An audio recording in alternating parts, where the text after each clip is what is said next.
Arcadi ring hung above the blue-white swirl of the gas giant like a crown of steel and glass. Ships came and went from its docking spines, burning arcs of ion light that traced the rhythm of a war stretching across constellations. Inside its central command wedge, humans and aliens argued beneath a constellation of tactical holograms. Captain Nabil Kavanagh stood with his hands clasped behind his back, listening.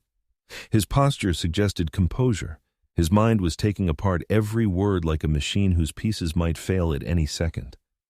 The display overhead showed the Dhrex advance as a spreading bruise of red across coalition territory.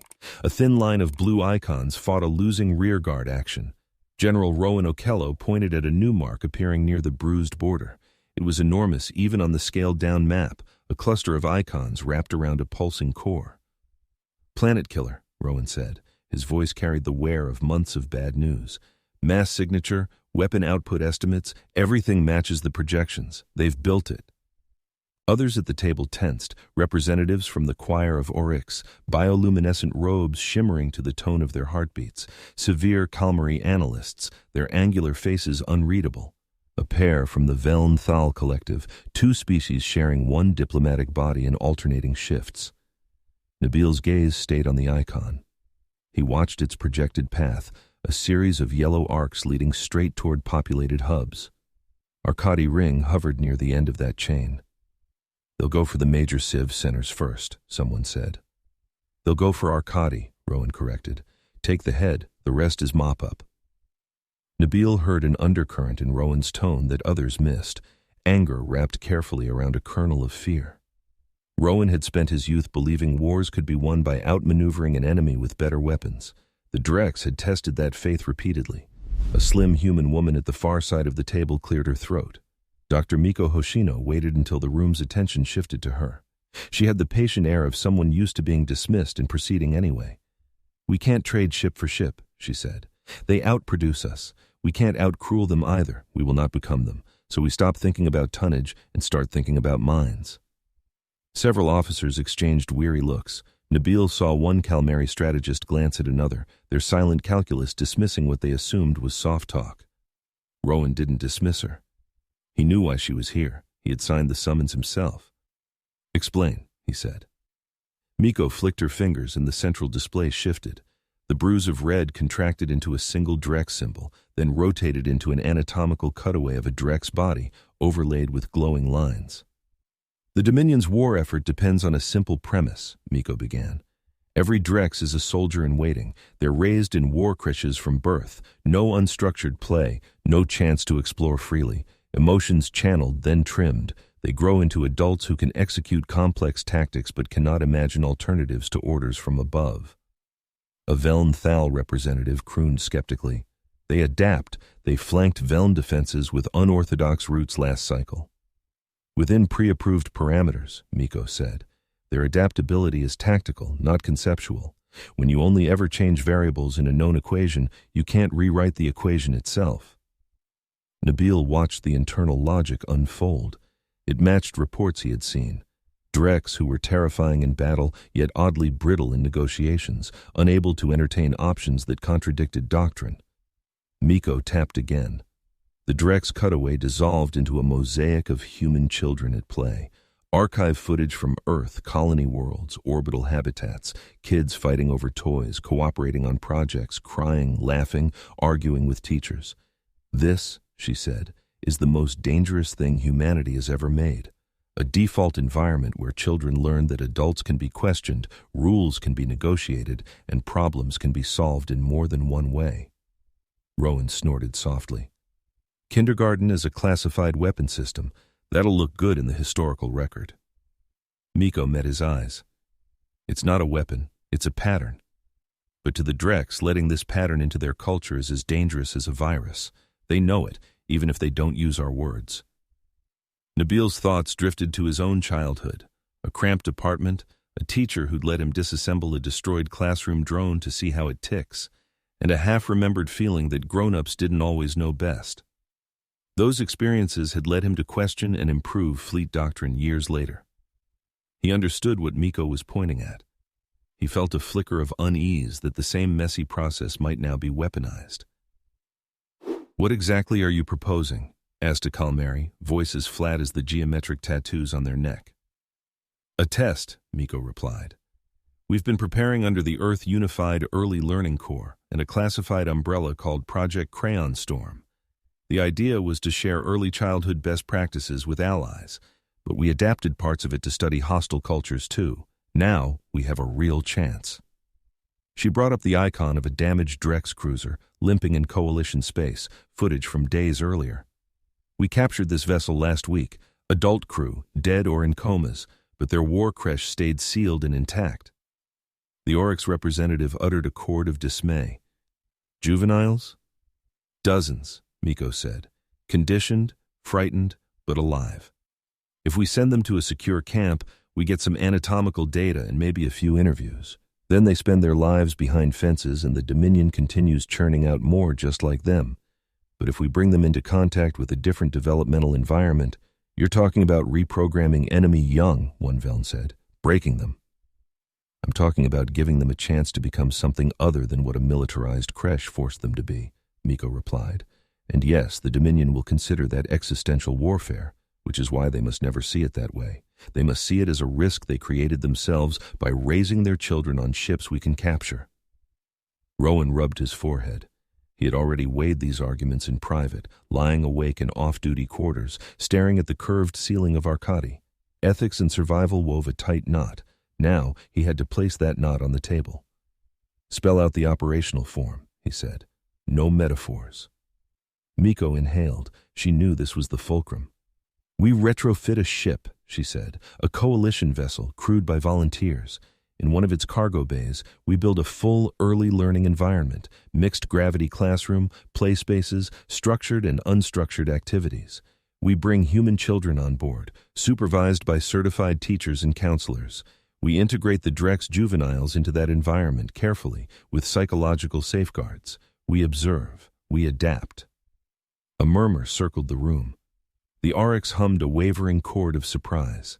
The Kalmari whispered data extrapolation requests to their implants. The Veln Thal whispered to themselves. You want to take children into a war zone, Rowan said quietly. They're already in one, Miko answered. They're in every city under threat of that. She pointed at the planet killer icon. This isn't about putting them in danger. It's about giving them a chance to change the terms of the danger. Nabil studied her face. She genuinely believed this. It wasn't a gambit to secure funding or academic prestige. In her mind flashed image after image, Dhrex war footage, terrified refugees, and a diagram she had been redrawing for years, trying to imagine a way to bend it into a kinder shape. What do you need? Rowan asked. His question sent a subtle shiver around the table. Everyone present understood that assent lay coiled inside it. A suitable platform, trust, and a commander who won't panic the first time a 5-year-old chews on a console, Miko replied. A hint of dry humor surfaced. She thought levity might make the pill easier to swallow and knew exactly how much to use. Rowan's gaze drifted to Nabil. Kavanaugh, he said, you've held the line against Dhrex fleets with outnumbered squadrons. You improvise without throwing doctrine out the airlock. You keep your people alive. How do you feel about babysitting as a combat duty? The room's attention pivoted. Nabil felt it land on him like a weight. He envisioned a warship's cargo bay turned into a classroom, walls painted with planets and animals, tables secured against zero-G drift, tiny chairs bolted beside ammo racks. It seemed absurd, then rapidly less so. Wars were, at their core, contests over how future generations would live. Placing those generations at the heart of a mission felt frighteningly honest. Will the children and their families understand the risk? He asked. Miko nodded. We'll brief them. They must consent. I will not hide the danger from them. What about the Dhrex side? He continued. If they find out what we're doing, won't they target this ship above all else? They'll see it as butchery of their young, no matter how careful we are. Rowan looked up at the planet killer icon and then back down. They're already targeting all of us, he said. If they divert force to knock out one ship, that's force not hitting a habitat. And if this works, we might finally undermine the war at its root. The weight settled. Nabil saw the branch in his path and understood that whichever way he chose, it would define him. Then give me the ship, he said. He didn't say, give me the children. He didn't have to. Those were part of the package. He accepted that quietly, even as unease crawled up his spine. Rowan exhaled, tension sliding off his shoulders in increments. "Very well," the general said. "You'll have the ISS Hearthfire. It's due for refit anyway. We'll assign an escort. Dr. Hoshino, you'll direct the civil side of this experiment. I want oversight, regular reports, and contingency evacuations drawn up in triplicate." In Miko's mind, plans began rearranging themselves around those words. Hearthfire. The name resonated. A moving home, warmth wrapped in engines. "And if we fail?" a Calmari asked. Miko's voice tightened, but the answer came easily. She had pressed it into her own skull long ago. "Then we send the Dhrex Juveniles to a secure camp," she said. "We bury the data. We let history say we tried and came to our senses. And the war continues, shipyard against shipyard, until one side runs out of children entirely." She knew, with a cold, private certainty, that if that happened, she would never forgive herself for not pushing harder from the start. Rowan dismissed the council. As the others stepped out into side corridors, negotiating their own faction's involvement, Miko approached Nabil. "Captain," she said. "Doctor," he replied. "I hope you've worked with stubborn 5-year-olds before." "I've published on them," she said dryly. "But this is my first time asking one to save the galaxy." His lips twitched. He had been about to say the children should never hear that phrase. Then he realized they would hear others far worse if the Dhrex kept advancing. "When do we start?" he asked. Miko's answer came without hesitation. "We already have." The ISS Hearthfire did not look like the spearhead of a new era as it hung in dock beside Arcadi Ring. It looked tired. Patches of mismatched hull plating traced scars from previous battles. Its engines were sound, its frame structurally intact, but every corridor carried the faint smell of recycled air and adrenaline. Inside, compartment 12C, formerly a cargo bay, became the center of the universe for a very specific group of people. Fusion welders spat blue sparks as bulkheads were removed. Engineers complained about removing perfectly good racks. Civilian contractors carted in pallets of flexible foam, smart fabric mats, gravity-modulating projectors, clear polymer domes. A painter floated by in low G, tethered to the ceiling, rolling pigment over bare metal in sweeping arcs of color that made a weapons tech swear about target visibility and then grudgingly admit the rainbow helped him forget the hum of threat outside. Arundhati Rao walked through the chaos with a tablet in one hand and a stylus clenched between her teeth. Her hair, peppered with white strands, was pulled back in a no-nonsense knot. She had the posture of a woman used to walking noisy hallways full of small bodies. Her eyes flicked from schematic to reality and back again. "This reading nook needs line of sight opposite the main entrance," she said around the stylus. "I want the anxious ones to see an escape route and a hiding corner at the same time." A construction chief adjusted the projection. "We can shift it, but the blast doors will stay." Arundhati cut in as she removed the stylus. "I understand we're inside a warship. I've seen the safety specs. Just make sure those doors fold back into the walls when they're open, not looming over their heads like jaws." She felt the entire picture in her mind. Frightened Dhrex juveniles huddled under hard edges, human children skeptical of a room that felt like a bunker. Her job was to coax them into lowering their guard without ever truly relaxing herself. Oscar Zielny watched from the doorway, arms wrapped around a crate labeled Earth Unified Early Learning Corps. Materials. He looked like someone who had just been dropped into a dream assembled by an anxious committee. Everything familiar, yet placed in the wrong order. He was tall and lanky, with hair that never quite cooperated and eyes that smiled more than his mouth did. In Warsaw, his classroom had 4 walls, a single window, and a coat rack that jammed every winter. Now he saw a 3-dimensional space haloed with floating projectors, curved walls that could simulate open fields or oceans, and a ceiling that might open to show real stars. He also saw bulkheads, quick-sealed doors, and emergency harnesses sized for small torsos. Those tugged at his safest assumptions like loose threads. Miko approached beside Nabil, watching as Oscar set the crate down with conspicuous care. "Mr. Zielny?" she called. He turned, awareness of rank and circumstance flickering in his posture. He had been debriefed. He knew this was not a field trip. "Yes," he said. "You must be Dr. Hoshino." He glanced at Nabil. "And Captain Kavanaugh." "You've built a lot of classrooms," Miko said. She had studied his record. His conflict resolution statistics were off the charts. He had turned one famously chaotic school into a functioning community. Think of this as an advanced field lab, where I can't call the parents if someone throws a block, Oscar replied. His joke fell a little flat. He was afraid of sounding flippant and equally afraid of sounding terrified.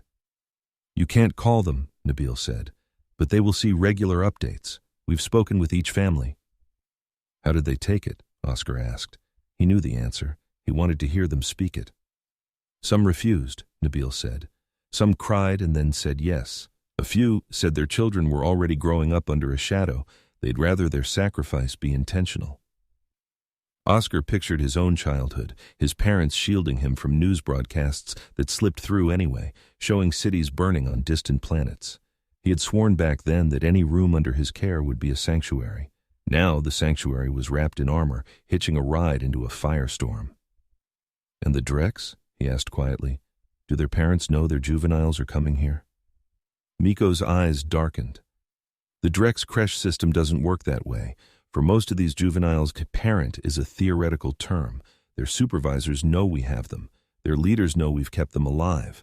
Beyond that, she let the sentence trail off. In her mind, she saw war creche schematics, identical cubicles, rows of feeding tubes, drills of synchronous movement. She felt a cold anger she rarely allowed herself to show. Oscar understood the silence. Then someone has to show them there is another way to grow up, he said. Saying it made the mission feel slightly less like madness. Arundhati joined them, wiping a line of dust from her sleeve. You're late, she told Oscar. You were supposed to bring those crayons 2 hours ago. His brows rose. We had a small delay with station security. Apparently they thought pigment powder might be a threat. They're not wrong, Arundhati said. Her eyes crinkled. In this context, anyway. She tapped at her tablet and the room dimmed, then shifted. Virtual trees sprouted from the floor, their trunks transparent so shy children could hide behind them and still see.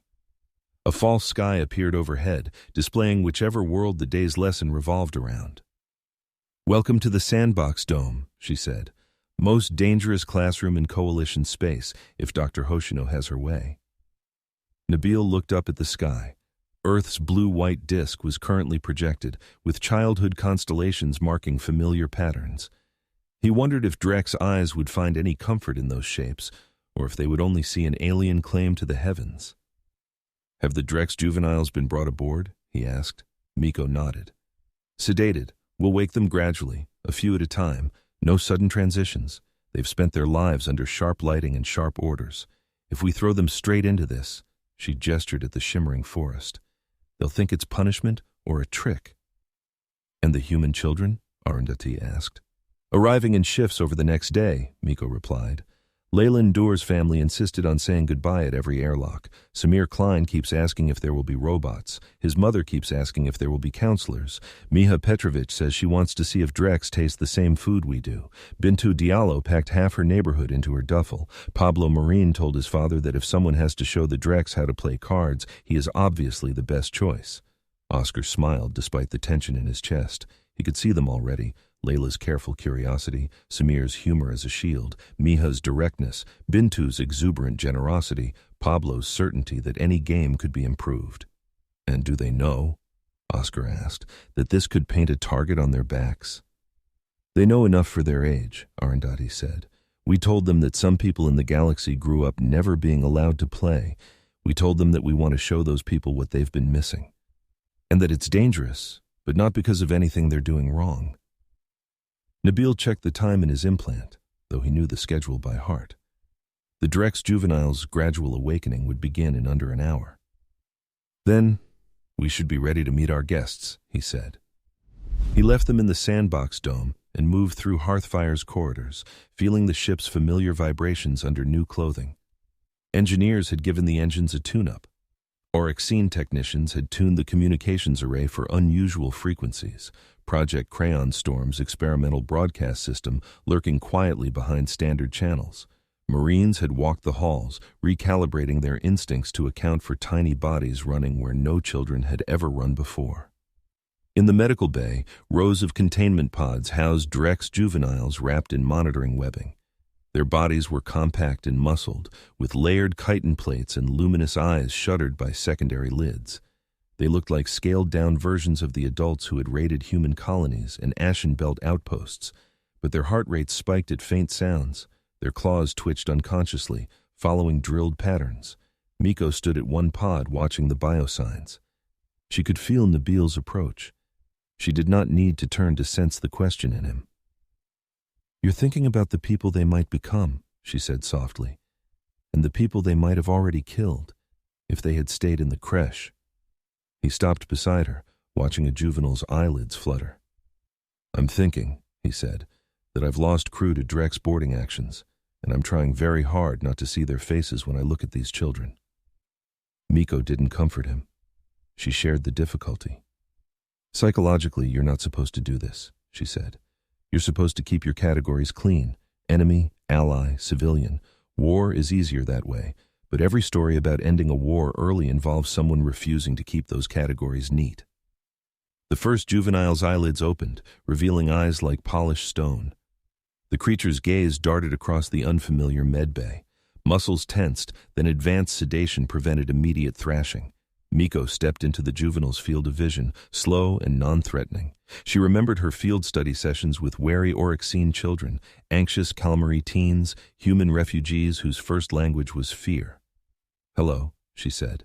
"You're safe. You're on a ship where no one will harm you without cause. You will have decisions to make. That last part is new. We will help." The juvenile did not understand her words, but the translator whispered approximations into its auditory range. Its training had taught it to distrust any offer that didn't involve ranks and duties, but it also sensed that these beings were not its creche-minders. Confusion warred with suspicion. Miko watched, cataloging micro-movements. The process would be slow. That was fine. Hearthfire was moving away from Arkady, sliding out along an indirect route with ISS Redoubt pacing alongside, weapons armed but dimmed. The moment they cleared Arkady's shadow, the war began to notice them. The Dhrex Dominion learned of the captured war creche facility the way empires often learn unfortunate truths, through a series of delayed, partial reports that each made the next more ominous. In a deep chamber command nexus on Dhrex Prime, a central commander reviewed the sequence. The first came from a sector fleet officer. "Enemy has acquired vessel DHX-129. Adult crew lost. Juvenile combat cadres presumed deceased or irretrievable. Standard loss. Regrettable, but the war creches were redundant across dozens of ships. The commander had marked it for procedural replacement. The second report, flagged weeks later, came from an intelligence unit. No confirmed detonation of DHX-129's creche core. Evidence suggests juvenile unit extracted intact by coalition forces. That pricked interest. The Dhrex commander flagged it for deeper analysis. Juveniles were strategic resources. The idea that an enemy might hold them for study had uncomfortable implications. The third report came as intercepted coalition chatter, partially decoded. It mentioned a ship named Hearthfire, references to an early learning corps, terms that did not fit Dhrex doctrine neatly. There were mentions of play, kindergarten, crayon storm. To Dhrex ears, these sounded like code phrases for experimental conditioning. Drizek Vor, war master of the Eastern Armed Fleets, gathered his advisors. "The enemy believes they can twist our juveniles," he said. "Change them into something that will not obey the call to battle." The advisors hissed in dismay. Disobedience at scale was not a concept they had been built to handle. Control of youth was the foundation of the Dominion. If the enemy could introduce even a small viral idea of self-chosen loyalty, the entire edifice might crack over generations. Drizek's own creche memories had long since been stripped of their original emotional colors. All that remained were procedural tags, training, role assignment, honors earned. But some faint echo stirred now despite years of suppression, a question asked once and never answered, buried under drills. It made him angrier. "This Hearthfire," one advisor said. "Where does it travel?" Drizek projected the fleet's sensor net. Glimpses of a mid-range coalition vessel heading out with an escort, careful to avoid major battle lines. "It is running," another advisor growled, "because it holds our young." Drizek studied the vector again. No, he realized, it was not fleeing. It was positioning. The Hearthfire and its escort were moving into a relatively quiet system, away from heavy traffic, yet not so isolated as to risk abandonment. It was choosing a ground for something. "They mean to study their methods on our juveniles in peace," Dhrex said. "Then apply what they learn to others." His jaw clenched. War Creche integrity was more sacred than any single ship. "Divert the Dominion cutter," he ordered. The planet killer vessel, still on its projected path toward Arcadi-adjacent hubs, changed course in the models. Its escorts reoriented. From high orbit over Dhrex Prime, a hierarchical cascade flowed. Course uplinks, refueling directives, target priorities. Commanders in the cutter's spine bridge saw their map redraw in real time. Arcadi Ring slipped off the top of their list. The Hearthfire's last known position blazed brighter. "They have something more dangerous than our weaponry," Dhrex told his advisors. "They have discovered a way to warp the young. We will erase it." His words carried more urgency than he admitted even to himself. Deep inside his hardened mind, the faint echo of his own lost questions twisted, afraid of being dragged into the light. Aboard the Hearthfire, days blurred into routines that were anything but ordinary. The sandbox dome saw first contact between species whose only previous arguments had been waged with torpedoes and boarding claws. The children did not care for such history at first. They noticed other things. Leyland Daur approached the first awake Dhrex juvenile with measured steps. She was used to being the quiet one in noisy rooms, watching from a half-step back, but she understood that someone had to go first. The juvenile's name, insofar as Miko could map its structural identifier into an approximation, was Keth. That was how the translators rendered it, a clipped consonant and a short vowel, easier for human tongues. Keth's eyes flicked over Layla, taking in her small frame, her dark braided hair, the bright patch on her shirt showing Earth's continents, distorted into a smiling face. His creche training had not prepared him for such insignificance among those assigned authority. "You are enemy," Keth said. The translators layered his rasp into flat-toned words. "I'm Layla," she responded. "I'm here to learn and play. Sometimes those are the same thing." He considered this. Learn is drills. Play is waste. "Who told you that?" she asked. The answer was obvious, every adult he had ever known, but the question itself intruded like static. He had never been asked to source a doctrine personally. He found that he did not have words prepared. He fell back on what he knew. "I am Dhrex Cadet Koth 9 Delta. My function is to obey orders, maintain formation, and defeat enemy forces." Layla nodded, filing the information carefully. "I used to think my function was to be quiet so my mother could work," she said. "Then my teacher said my function is to be curious, so I decided I could be both. Do you ever have more than one function?" Keth opened and closed his mouth. There were subroutines in his mind for this, secondary duties, emergency protocols, but they all flowed back to a single purpose: obey, fight, win. There was no script for personal multiplicity. He responded with the only safe answer his training allowed. "I am Dhrex Cadet Koth 9 Delta," he repeated. Layla didn't push harder. She had watched Miko coach them. Do not argue doctrine head-on. It makes them dig in, ask questions that show they have space inside themselves, even if they don't feel it yet. "Okay, Keth," she said. "Do you want to see something funny?" Suspicion tightened his shoulders. Funny was not a category in his cognitive schema. But curiosity, undermined yet never entirely extinguished, flickered behind his eyes. "What?" he demanded. Layla picked up a crayon. "This is a color," she said. "It's called purple. It's like if red and blue had a baby and the baby wanted to be weird." Keth stared at the stub. He had seen controlled pigment in creche drills, used to mark target zones on maps and annotate failures on walls. It had never been offered to him with such irreverence. She bent over a sheet of synth paper and began to draw him. Oscar watched from a few meters away, heart pounding. Every interaction like this was both mundane and charged. Layla's drawing exaggerated Keth's chitin ridges into wild, swooping shapes. She added bright eyes, a crooked grin. It was not anatomically correct. It was emotionally correct. It suggested a Keth who might laugh at himself. When she was done, she flipped the sheet around. "This looks like you if you were in a comic," she said. Keth froze. In his training, visual representations of warriors were formal, stylized, anchored to honor narratives. This was a distortion, yet not mockery. It carried no ritual marks, no rank indicators. It suggested that he was allowed to be reimagined. He reached out slowly. The crayon felt gritty against his chitin when he took it from her. "What else do you have?" he asked. Other Dhrex juveniles watched this exchange with a mixture of alarm and vicarious, unadmitted interest.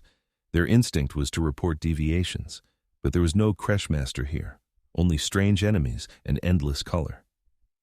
Samir Klein drifted into view, a block in one hand. "Keth," he said, "want to help me build a fort to defend against a pillow invasion? Humans are very dangerous with pillows." The translators mangled the phrase, but the gist came through. Build, defend, game.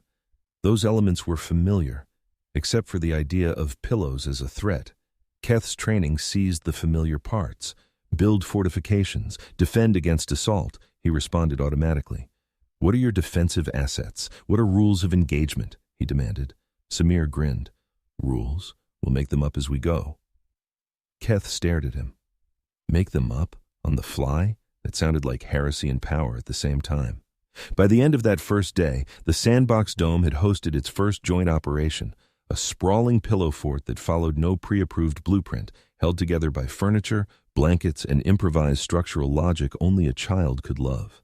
Dhrex juveniles stalked its walls, snarling in delight as human kids launched foam missiles with giggles and battle cries. From the observation platform above, Nabil watched, arms folded.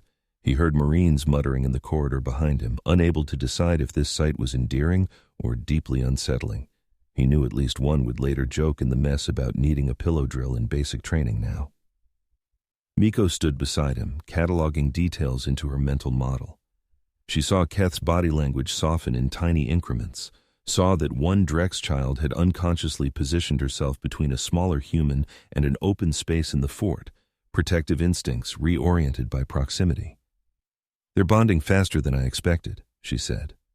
Her tone held restrained satisfaction and a thread of worry. Rapid change could destabilize as easily as it could liberate. "You're still sure you're not building something we'll regret?" Nabil asked quietly.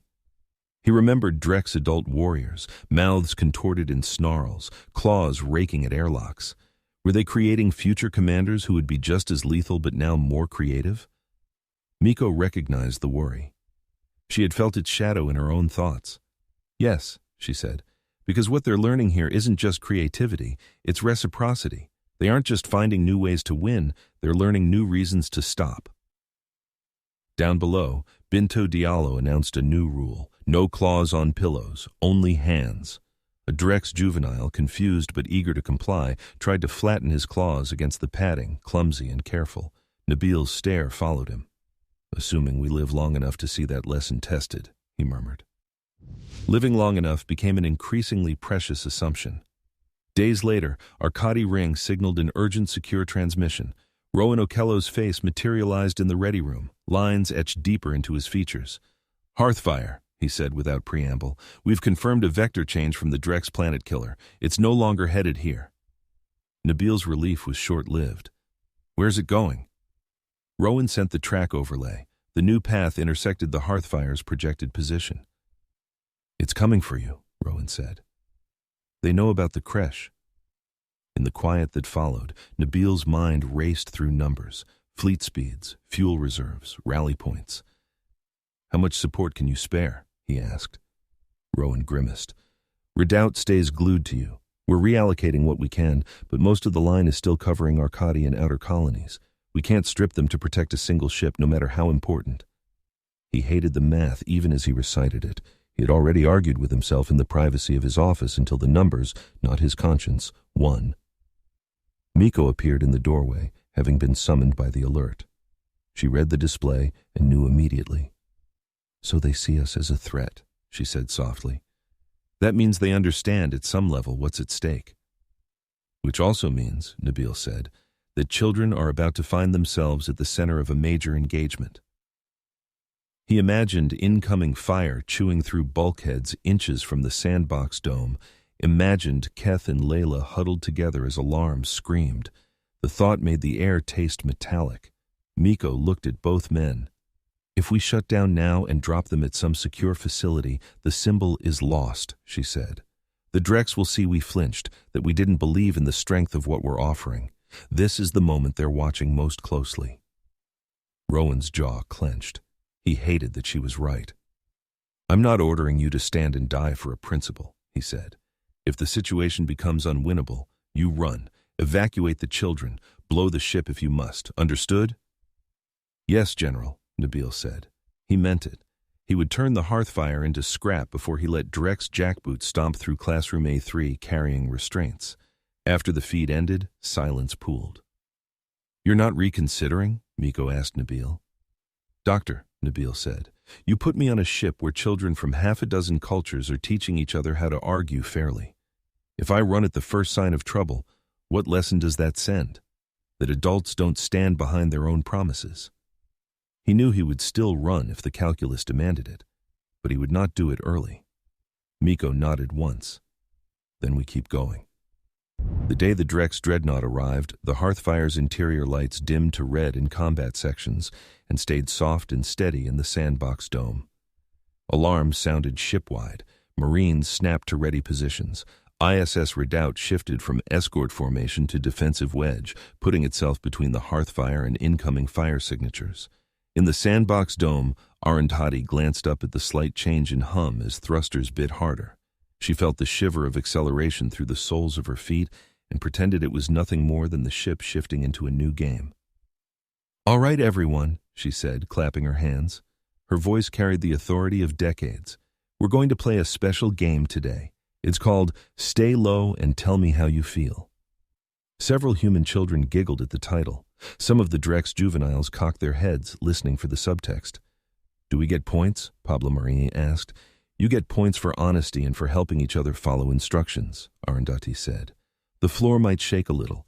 That's just the ship playing tag with other ships. We don't run, we don't scream, we stay with our partners." Partners. Each child, human and Dhrex, had been paired over the last week in rotating combinations, encouraged to develop tiny routines. Greeting rituals, shared jokes, protective gestures. Those bonds would be stress-tested now. Layla's partner that day was Keth. She reached for his hand. His claws flexed, then retracted carefully. He didn't understand why his chest felt tight. "Are we under attack?" he asked, breath stilling in his throat. Arundhati looked him in the eyes. She decided he deserved truth scaled to his readiness. "There are other ships nearby that don't like what we're doing here," she said. "They might try to stop us. The captain and crew are busy making sure they don't. Your job is to stay with Layla, breathe slowly, and if you feel scared, tell her." Keth's creche training told him fear was to be suppressed, not named, but the last week had chipped that certainty. He had seen humans admit their worries openly and be comforted, not punished. If I say I'm scared," he asked haltingly, "what then?" "Then Layla can tell you if she's scared too," Arundhati said, "and you will both know you are not alone." Keth swallowed. The concept of mutual vulnerability as a stabilizer, not a weakness, was new and fragile in his mind. "I will try," he said. Up on the bridge, Nabil's interface flared with incoming data, the Dhrex dreadnought's mass signature punching into the system, its escorts fanning out. Oryxene signal analysis officers on Arcadi had helped identify its main reactor's characteristic pulse. There was no mistaking it. "ISS Redoubt to Hearthfire," came the escort captain's voice over secure link. "We're taking point. We'll try to keep their bite off you." Nabil responded with clipped acknowledgement. He had served with Redoubt's commander before. He knew the other man had a streak of fatalism that could be an asset or a liability. "Hearthfire's primary mission is protection of civilian payload," Nabil said. "We can't outgun them. We can outlast them if we make them unsure of what they're fighting." It sounded thin even to him, but he believed it more than he could admit. Redoubt wheeled forward, its guns blazing. Dhrex escort ships answered, space between them frothing with invisible forces rendered visible only by impact flashes and shredded hulls. In the heart of the Dhrex dreadnought, War Commander Dhrex Kor, another Dhrex hardened by years of doctrinal indoctrination, watched his own displays. He saw the Hearthfire as a relatively small heat signature tucked behind an escort. His duty directives emphasized not destroying it if possible. HFY's orders had been clear. They wanted to capture and dissect whatever mind-warping device the humans had deployed. "Dispatch boarding pods," Dhrex Corps ordered. "Take that ship whole. If resistance is fatal, destroy rather than allow contamination." He had rehearsed this judgment, the moral calculus of killing his own juveniles to preserve the species' ideological purity. His logic centers found it sound. His deeper self flinched and then locked the reaction away. Boarding pods streaked out, needle-like, soaking up fire. Redoubt took out several, but more slipped through, latching onto Hearthfire's hull like parasites. Bulkheads shuddered. Plating screeched as cutting charges bit into metal. Inside the sandbox dome, the floor vibrated more vigorously. A few children squeaked. Arantati kept her voice level. "Remember the game?" she repeated. "Describe how you feel. Inside your chest, inside your head." Samir blurted, "My stomach feels like it's doing flips," then laughed nervously at his own candor. A Dhrex juvenile beside him tried to translate the metaphor, picturing an organ rotating and becoming confused. "I feel hot," the Dhrex child said, like before a practice charge, but also heavy. "That's fear and courage mixed together," Oscar said, kneeling nearby. "Common condition during space battles, extremely normal." He was shaking a little himself, but he knew the children read his posture more than his pulse. He forced his shoulders to relax. One Dhrex juvenile, smaller than Keth and more heavily conditioned, snapped into a defensive crouch. "Enemies boarding," she hissed. "We must form ranks." "No," Oscar said gently but firmly. "That's not your job here. Your job is to take care of the person next to you." "But we were bred to fight," she protested. Arantati moved closer, her presence as solid as the deck. "Here," she said, "you were invited to learn other things you can be. For the next while, you can be scared children who hold each other's hands. That is allowed." The Dhrex juvenile's training screamed at the demotion, but her new experiences whispered that there was strange relief in being small and held. Metal gave way in a shower of sparks at an outer corridor. Dhrex Marines poured through, armor gleaming, limbs moving in perfect combat cadence. They cut down a pair of drones, stepped over their sparking remains, and advanced according to doctrine. Hearthfire's internal defense teams met them with stunners and barricades. The human Marines fought with desperate creativity, using environmental controls, misdirection, and every trick Nabil had drilled into them. But the Dhrex pressed forward. One team hacked into Hearthfire's schematics and found the sandbox dome's approximate location. "Here," their squad leader said, "central contamination locus. Capture and secure." They began cutting. Inside, the hum shifted distinctively. The children felt it. So did Miko, watching from the upper observation ring, her fingers gripping the rail until her knuckles whitened. She tasted panic and forced herself to analyze instead. If Dhrex shock troops burst into this space, guns blazing, the result would be slaughter and trauma on a scale she could not simplify. If they stormed in more carefully, they might still trigger panic that would cement the juveniles' loyalty to their war creche ideology. "See, the outside world is chaos. Our drills were right." She signaled Nabil on a private channel. "They're coming to the dome," she said. "I know," he replied grimly. "I'm diverting a team, but we can't guarantee intercept in time. We may need to stall them." "Let them see," she said suddenly. He caught the shape of her thought. He hated it even as he realized it was the only path that might lead somewhere other than a firefight among tiny bodies. "Under ceasefire," he said. His words were more prayer than order. The cut panel fell inward in a gout of smoke. Heavily armed Dhrex Marines stepped through, claws flexed around their rifles. Their helmets' optics took in the room. They expected a lab of humming machines and restrained juveniles screaming under strange lights. Instead, they saw what looked to their war-shaped minds like an alien nest. Color everywhere. Cushions, floating toys, projections of trees and skies, small bodies scattered across the floor, some crouched behind low walls of foam blocks, others staring openly. The smell of food and crayons mixed with the metallic tang of tension. Their own juveniles stared back at them. For a heartbeat, nobody moved.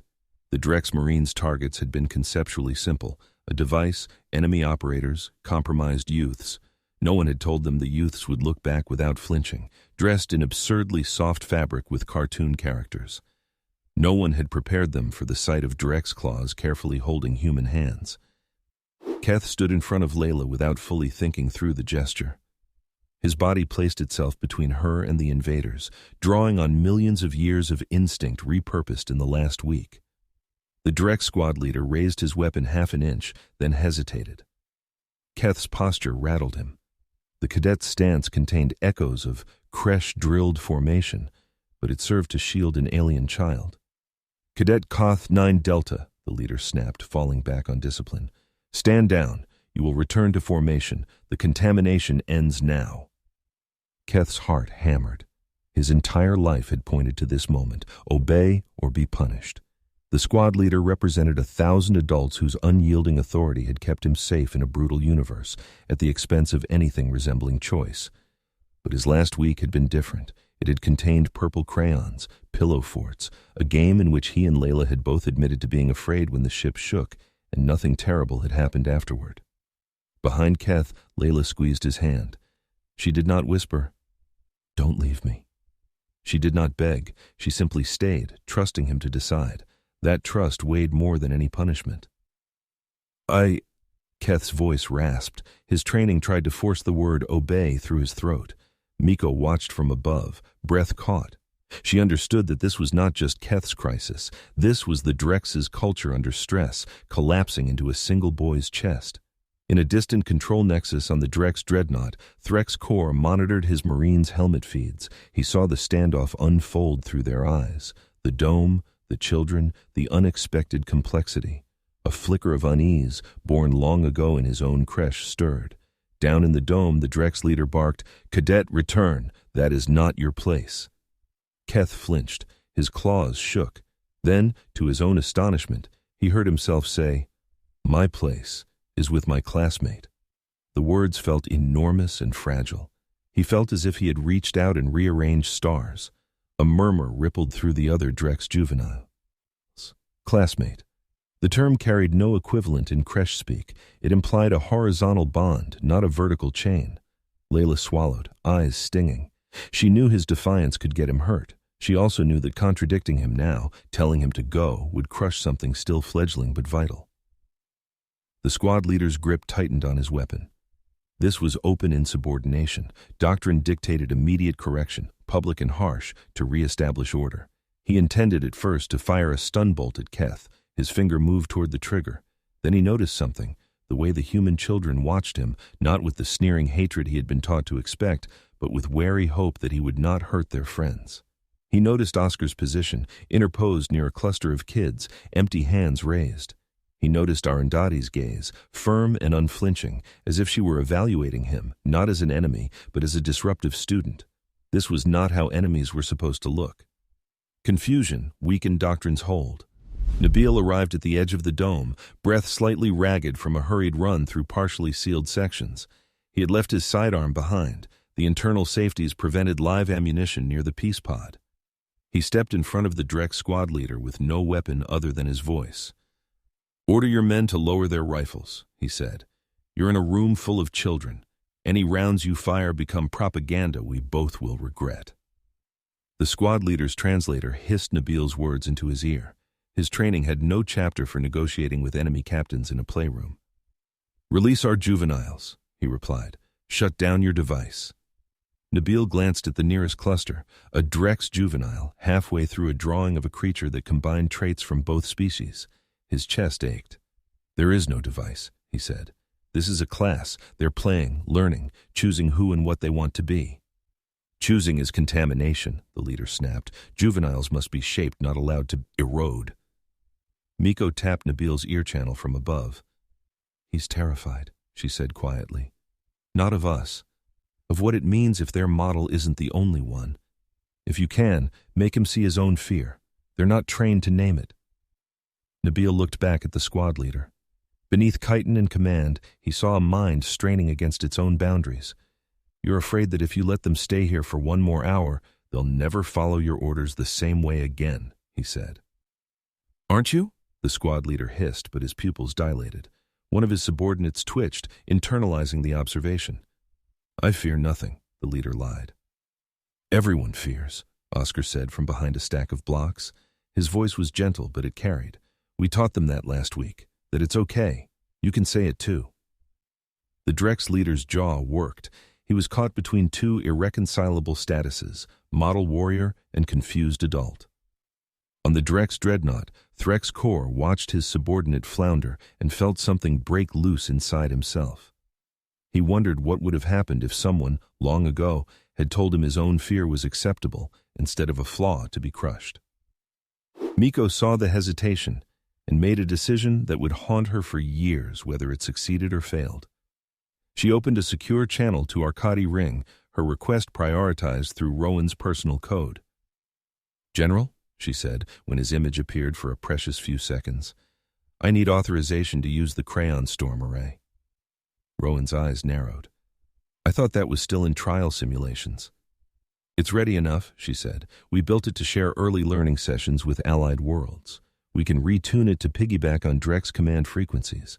If we beam this moment, this room, into their fleet's cognitive channels, we can't control what they feel, but we can force them to see their own juveniles like this. The cognitive dissonance could stop their firing sequences cold." "What if it hardens them instead?" Rowan countered. "What if they double down? You'll be pushing an intrusive mental pattern straight into enemy command crews." "Then we'll have briefly annoyed them before they kill us," Miko said. "But if we don't try, that planet killer stays on course. The Hearthfire becomes a footnote." Rowan's own fear and duty snarled.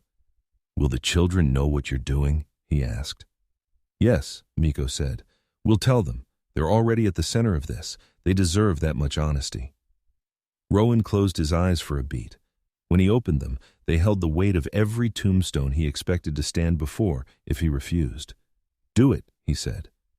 "May history be kinder to us than we deserve." Miko cut the line and opened a channel to Nabil. "Captain," she said, "we're going to broadcast." He stiffened. "You're sure?" he asked. "No," she said, "but I'm certain we can't keep pretending this is a small experiment. The war has already turned us into a symbol. We might as well choose what kind." He tasted the choice, found it bitter and inevitable. "Do it," he said. She hurried down to the lower level, into the dome. Children and Dhrex Marines all turned as she entered. She was small compared to the armored figures, but the authority in her posture made more than one Dhrex straighten unconsciously. "We're about to share what's happening here with a lot of other people," she said, pitching her voice to Carrie. "Some of them are on ships that could hurt us. Some of them are in places that are afraid. I won't make you do anything, but if you stay as you are, honest about how you feel, holding the hands you're holding, they will have to see that you are more than the story they tell themselves." Layla understood first. She imagined Dhrex commanders watching Keth hesitate, watching him choose her. She felt awe and terror. "Will they see us as real?" she asked. Miko nodded. "They'll see something they can't dismiss as easily. That's all we can promise." Keth looked up at her. "You will send my feelings out there?" he asked, struggling for the right word. "Not to control you," Miko said, "but to show others that you exist, that you can be more than a weapon." He glanced at the Dhrex squad leader, then at his own hands. His instinct was to clamp down, to retreat into doctrine, but the last week had taught him that silence could be a prison. "Then send this," he said, voice shaking, and deliberately tightened his grip on Layla's hand. Miko sent a signal to the comms officer. In Hearthfire's hidden subroutines, Project Crayon Storm awoke fully for the first time. Oryxene-designed modulation grids lit up, tuning Hearthfire's sensory arrays to capture not just video and audio, but inferred emotional states, micro-expressions, the rhythm of breaths. The system had been intended for immersive teaching exchanges, letting distant planets experience what it felt like to sit in a human classroom. Now it focused on the sandbox dome and on the Dhrex Marines' neural chatter, catching echoes of their unease. The broadcast leapt outward along narrow-band beams, disguised as routine status reports and command updates.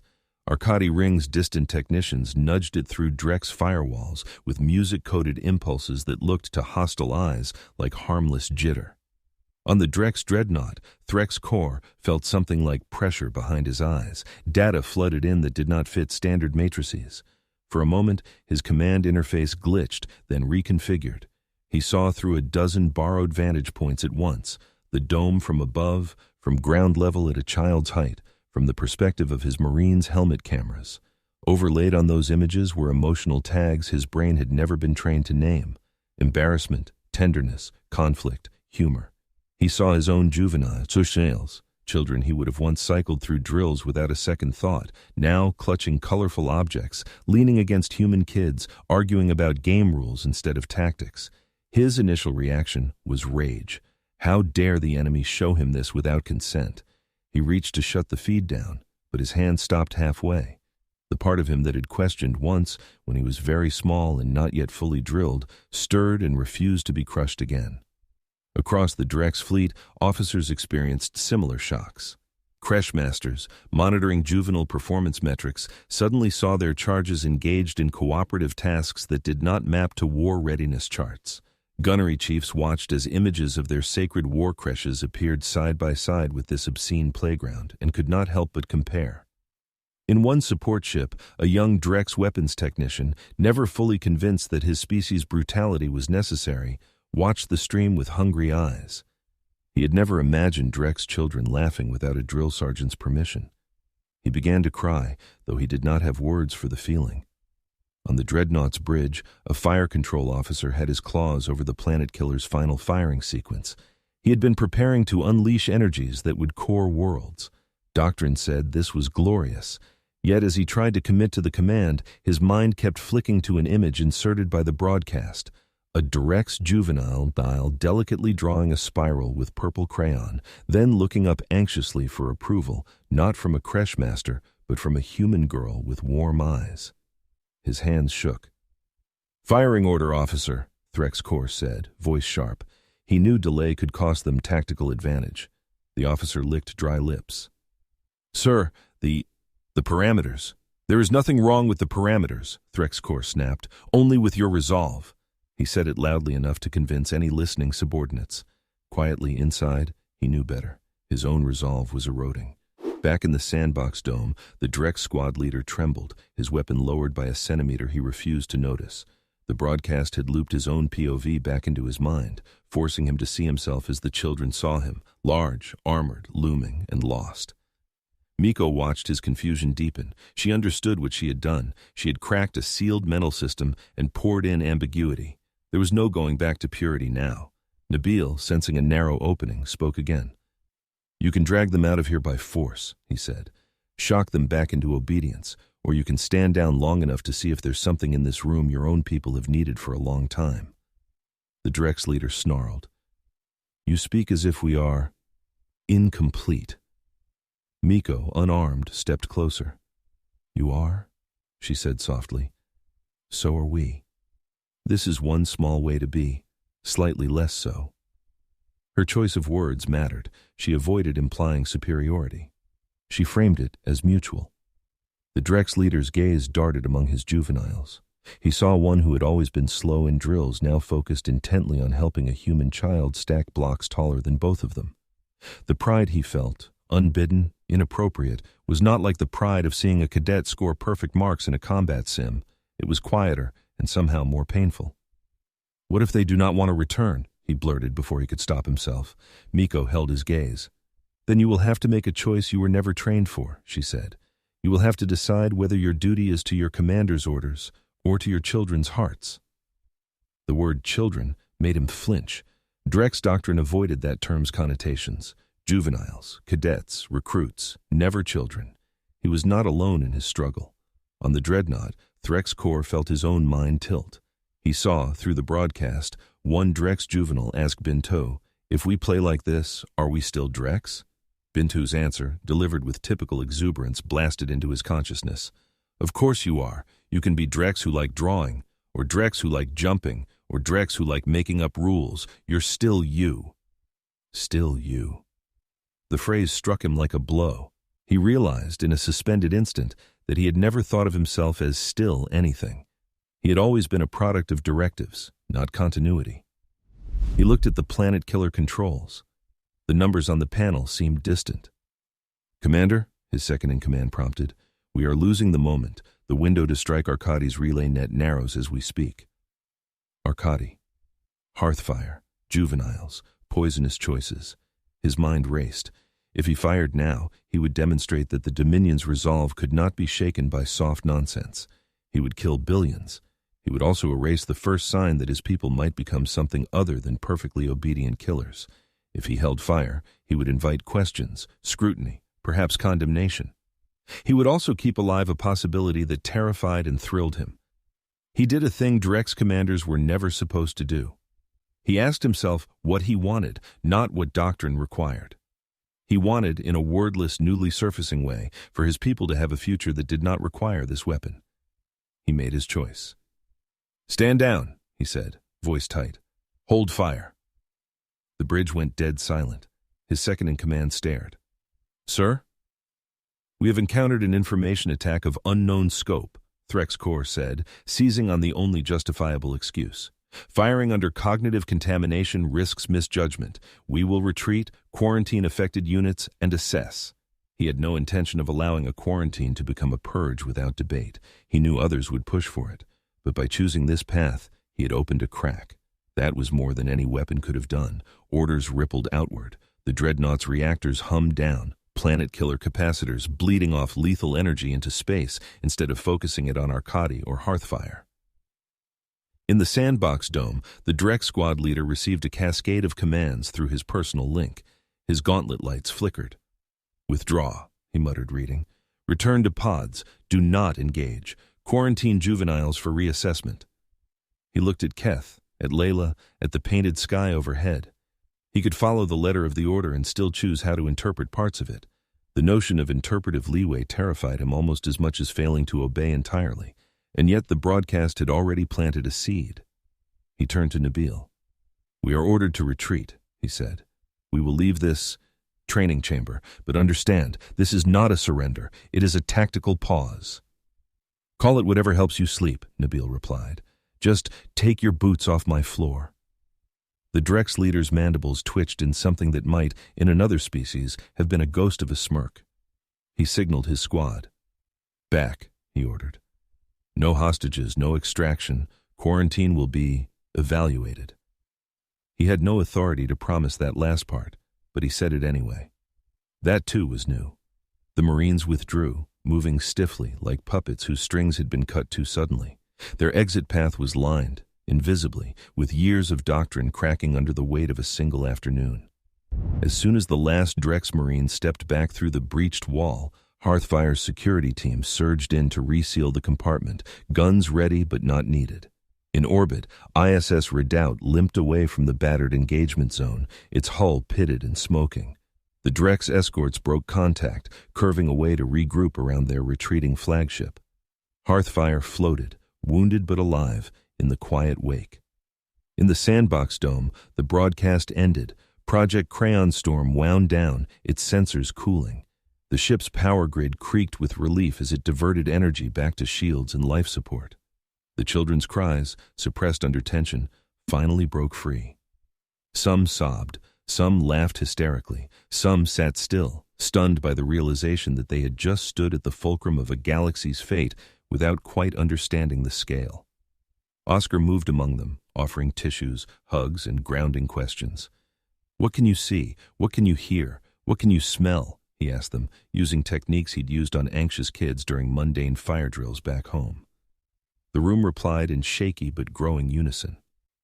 "Colors," one muttered. "Metal," another. "Crayon dust," said a Dhrex juvenile, sounding almost bemused. Keth turned to Layla, trembling. I was scared," he said. She squeezed his hand more firmly. "Me too." "It did not kill us," he added, as if surprised. "To say it." "No," she said.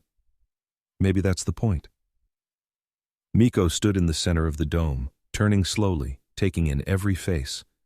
Relief warred with the heavy awareness of what she had unleashed.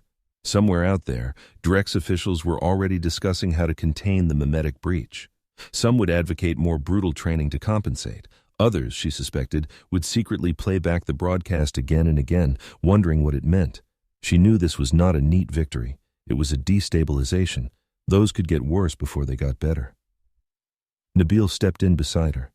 His eyes were tired, his shoulders slumped, but a fragile hope had taken root. Did we just win? He asked. She thought of Arkady, spared a blast it never saw forming. She thought of Dhrex Prime's war mines, now infected with ambiguity. She thought of Keth's declaration, still echoing in the air.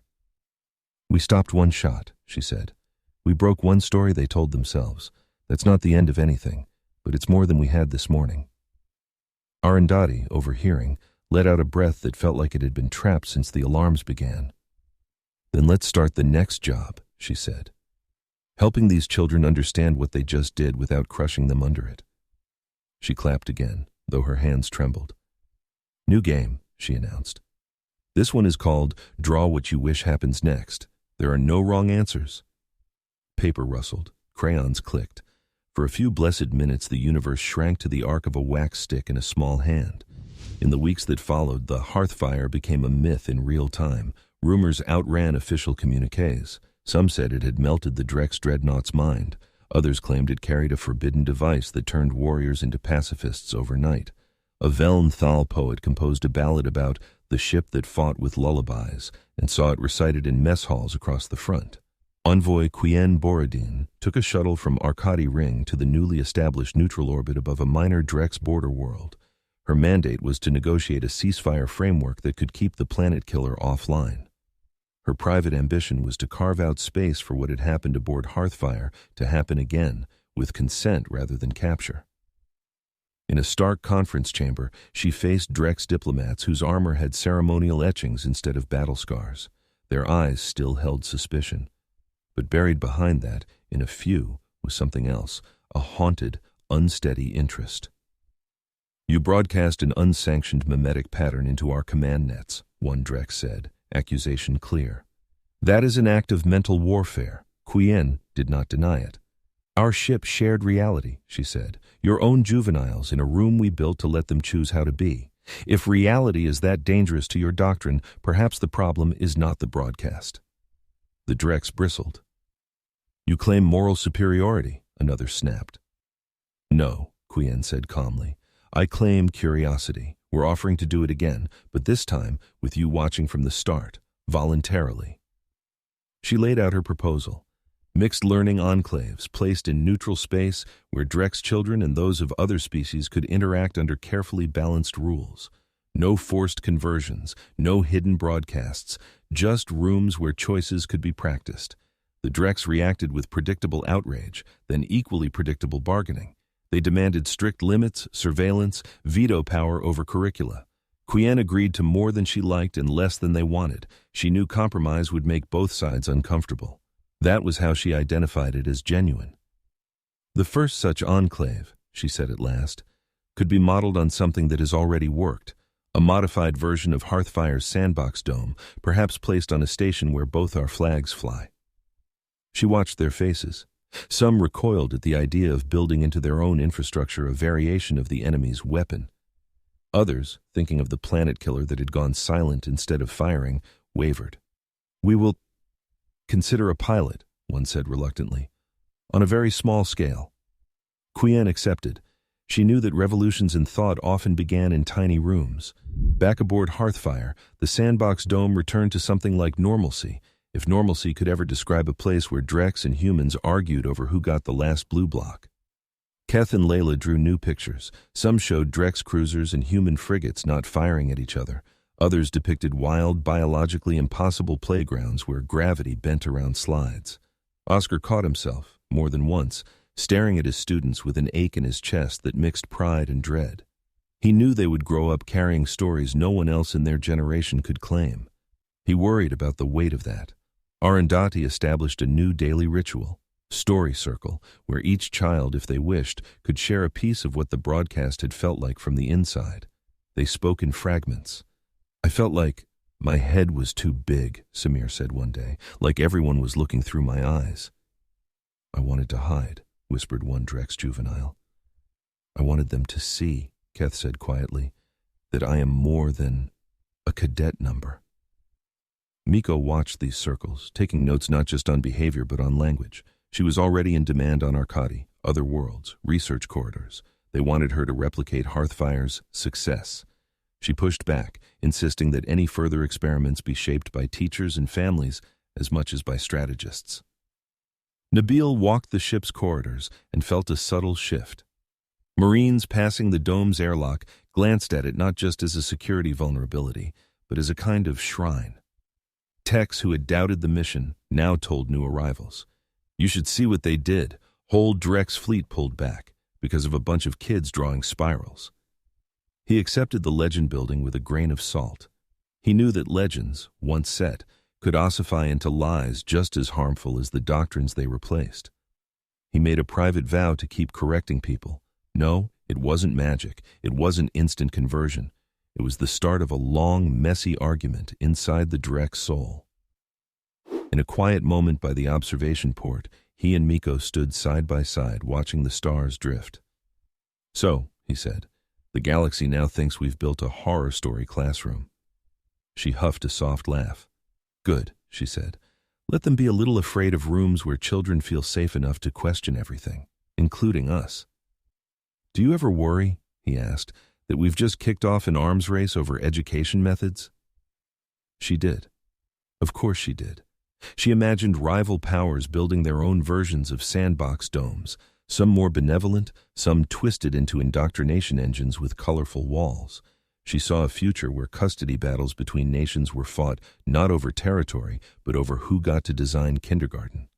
"All the time," she admitted, "but if the race is over who raises more curious, empathetic children, I'll take that over who builds bigger guns." Nabil considered that.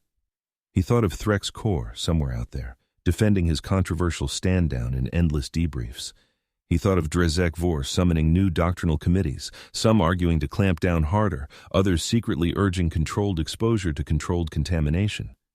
He imagined a Dhrex child, not yet born, stepping into a mixed enclave years from now and seeing, on a wall, a faded plaque taken from Hearthfire and hung as a challenge. Classroom A3, most dangerous room in known space. "I just hope," he said, "that when those children arrive, the people waiting for them in those rooms are worthy of the fear they've inspired." Miko's answer was quiet and certain. "They'll be teachers," she said. "Flawed, exhausted, stubborn teachers who keep showing up. That's as worthy as anyone gets."